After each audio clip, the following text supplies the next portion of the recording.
स्वामी समर्थांचा चमत्कार वजा कोरड्या जमिनीवर कृपा। अक्कलकोट जवळच्या एका छोट्या गावात रामू नावाचा गरीब शेतकरी राहत होता। त्याच्याकडे थोडीशी जमीन होती, पण त्यावर्षी भयंकर दुष्काळ पडला। जमीन पूर्ण कोरडी पडली होती, मातीला मोठे मोठे भेगा पडल्या होत्या। रामू रोज शेतात जाऊन उभा राहायचा आणि डोळ्यात पाणी येऊन म्हणायचा, देवा, माझ्या मुलांना काय खाऊ घालू? गावातील लोक म्हणायचे, या जमिनीत आता काहीच उगवणार नाही।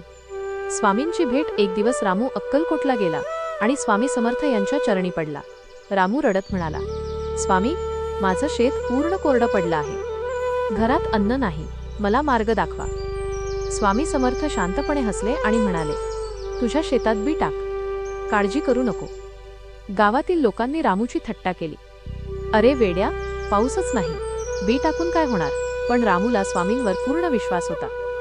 चमत्कार, रामूने दुसऱ्याच दिवशी आपल्या कोरड्या जमिनीत बी पेरले आणि आश्चर्य म्हणजे त्या रात्री अचानक काळे ढग आले आणि मुसळधार पाऊस सुरू झाला। काही दिवसांतच ज्या जमिनीत भेगा होत्या त्या जमिनीत हिरवीगार पिके उगवली। गावातील सगळे लोक थक्क झाले। रामू आनंदाने म्हणाला, हा माझा नाही, स्वामी समर्थांचा चमत्कार आहे। शिकवण स्वामी समर्थ म्हणायचे, जिथे विश्वास असतो तिथे मार्ग नक्की मिळतो।